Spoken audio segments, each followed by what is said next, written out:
Hello friends, અમે 200 માણસના catering order માટે બનાવ્યું હતું વેજ કોલ્હાપુરી. તો તમારે આની પરફેક્ટ માપ સાથે રેસીપી જોઈતી હોય તો આ વિડીયોને જોવો એન્ડ સુધી. અને હા, અમારા જેવી પરફેક્ટ રેસીપી તમારે ઘરે ટ્રાય કરવી હોય તો આ વિડીયોને જોવો એન્ડ સુધી અને આ વિડીયોને સ્કીપ ના કરી દેતા હો. તો મિત્રો, આ પંજાબી સ્ટાઇલ વેજ કોલ્હાપુરી બનાવવા માટે આપણે પહેલા પંજાબી ગ્રેવી બનાવવી પડશે. તો મેં એક કઢાઈમાં લીધું છે 500 થી 600 ગ્રામ તેલ. પછી તેલ ગરમ થઈ જાય એટલે આપણે તેમાં લઈશું જીરું, તમાલપત્ર અને સૂકા મરચાં. પછી આપણે તેમાં 5 કિલો સૂકી ડુંગળીને એડ કરી દઈશું. પછી આપણે તે ડુંગળીને મીડિયમ ફ્લેમ ઉપર શેકવાની રહેશે. તો મિત્રો, આ ડુંગળી શેકતી વખતે આપણે આ ડુંગળીને આ રીતે હલાવતા રહીશું અને આ ડુંગળીને આપણે બ્રાઉન કલરની થાય ત્યાં સુધી જ શેકવાની રહેશે. તો તમે વિડીયોમાં જોઈ શકો છો કે આપણી આ ડુંગળી શેકાઈને તૈયાર થઈ ગઈ છે. તો પછી આપણે તેમાં 4 કિલો ચિપ્સ કરેલા ટામેટાને એડ કરી દઈશું. આ ડુંગળીમાં ટામેટા એડ કર્યા પછી આપણે તેને પણ મીડિયમ ફ્લેમ ઉપર થોડીવાર શેકાવા દેવાના છે. તો ટામેટા શેકાઈને તૈયાર થઈ ગયા છે. તો આપણે તેમાં 2 ચમચી મરચું, 2 ચમચી હળદર અને 2 ચમચી કાશ્મીરી મરચું નાખીશું. આ મરચું મસાલા નાખ્યા પછી આપણે તેને આ ડુંગળી ટામેટા સાથે થોડીવાર શેકાવા દઈશું.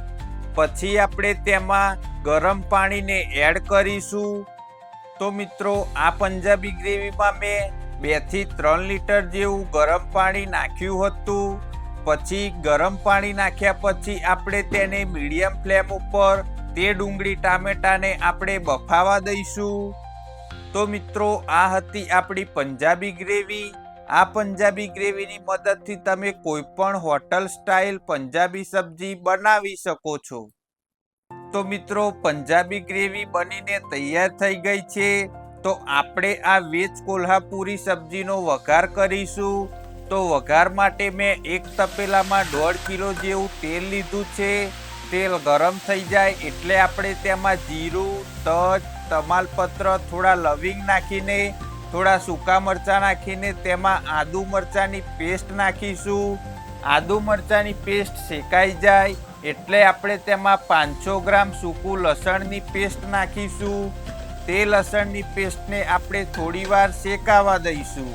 તો મિત્રો, આ વેજ કોલ્હાપુરી સબ્જીના વઘારમાં આદુ મરચાં અને લસણની પેસ્ટ મસ્ત એવી શેકાઈ જાય એટલે આપણે તેમાં થોડી હળદર નાખીશું.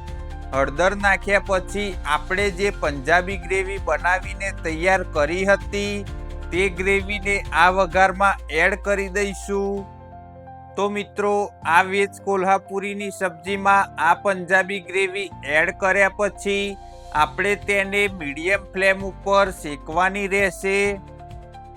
જ્યાં સુધી આ વઘારનું તેલ આપણી આ ગ્રેવીમાં શેકાઈને ઉપર ના આવી જાય ત્યાં સુધી આપણે આ ગ્રેવીને શેકવાની છે. તો આ ગ્રેવીને આપણે મીડિયમ ફ્લેમ ઉપર શેકતી વખતે થોડીવાર હલાવતા રહીશું જેથી કરીને ગ્રેવી નીચે ચોંટી ના જાય. પછી આપણે તેમાં 200 ગ્રામ બટર એડ કરીશું. બટર એડ કર્યા પછી આપણે આ ગ્રેવીમાં સ્વાદ અનુસાર મીઠું નાખીશું. તો મિત્રો, તમે જોઈ શકો છો કે આપણી આ સબ્જીની ગ્રેવીમાં તેલ ઉપર આવી ગયું છે એટલે કે ગ્રેવી શેકાઈને તૈયાર થઈ ગઈ છે.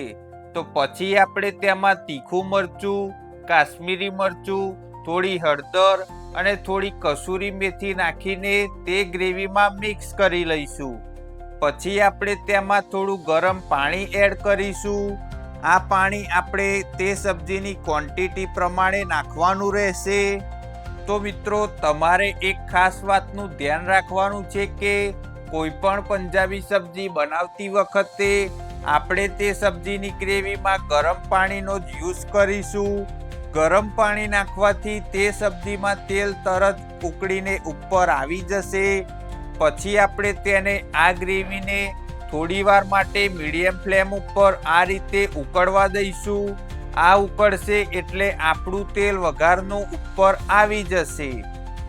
પછી આપણે આ વેજ કોલ્હાપુરીની સબ્જીની રેસીપીમાં 500 ગ્રામ કાજુની પેસ્ટ અને 500 ગ્રામ મગજતરીની પેસ્ટને એડ કરી દઈશું. આ બંને પેસ્ટ બનાવવા માટે અમે 500 ગ્રામ મગજતરી અને 500 ગ્રામ કાજુને ગરમ પાણીમાં પલાળી રાખ્યા હતા. પછી તેની મિક્સરની મદદથી ગ્રેવી બનાવી લીધી હતી.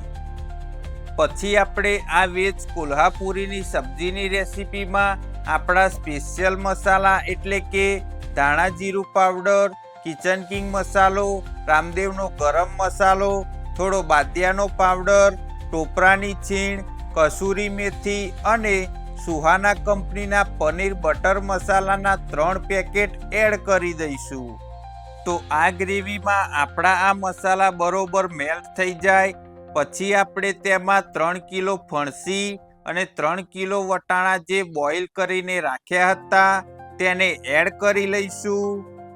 પછી આપણે તે સબ્જીમાં 4 કિલો ફ્લાવર, 2 કિલો ગાજર અને 3 કિલો બટાકાને જે ફ્રાય કર્યા હતા તેને આ વેજ કોલ્હાપુરીની ગ્રેવીમાં એડ કરી દઈશું. તો મિત્રો આ સબ્જીનું માપ હું ફરીથી રિપીટ કરી દઉં તો 3 કિલો ફણસી અને 3 કિલો વટાણાને અમે પહેલાં બોઇલ કરી લીધા હતા. પછી 4 કિલો ફ્લાવર, 2 કિલો ગાજર અને 3 કિલો બટાકાને વેજ કોલ્હાપુરીની કટિંગમાં તેને તેલમાં ફ્રાય કરી લીધું હતું. આ વેજ કોલ્હાપુરીની સબ્જી બનાવવા માટે તે શાકભાજીને આપણે સ્પેશિયલ કટિંગ કરવાનું રહેતું હોય છે. તો આ ગ્રેવીમાં બધા શાકભાજી એડ થઈ જાય પછી આપણે તેને સઘળાના ફ્લેમને મીડિયમ કરી દઈશું જેથી કરીને આપણી ગ્રેવીમાં તેલ ઉપર આવી જાય. તેલ ઉપર આવી જાય એટલે આપણે તેમાં 2.5 કિલો જેવા શિમલા મરચાંને આ રીતે ચોરસ કટિંગ કરીને આ સબ્જીમાં એડ કરી દઈશું. શિમલા મરચાંને અમે તેલમાં ફ્રાય નહોતા કર્યા. શિમલા મરચાં નાખ્યા પછી આપણે આ સબ્જીમાં 500 ગ્રામ જેવી ક્રીમ નાખીશું. આ ક્રીમ એડ કર્યા પછી ફાઇનલી આપણી આ વેજ કોલ્હાપુરીની સબ્જીની રેસીપી બનીને તૈયાર થઈ ગઈ છે. પછી આપણે આ વેજ કોલ્હાપુરીની સબ્જીની રેસીપીમાં ઉપરથી 500 ગ્રામ ચીઝને છીણ કરીને આ રીતે એડ કરી દઈશું.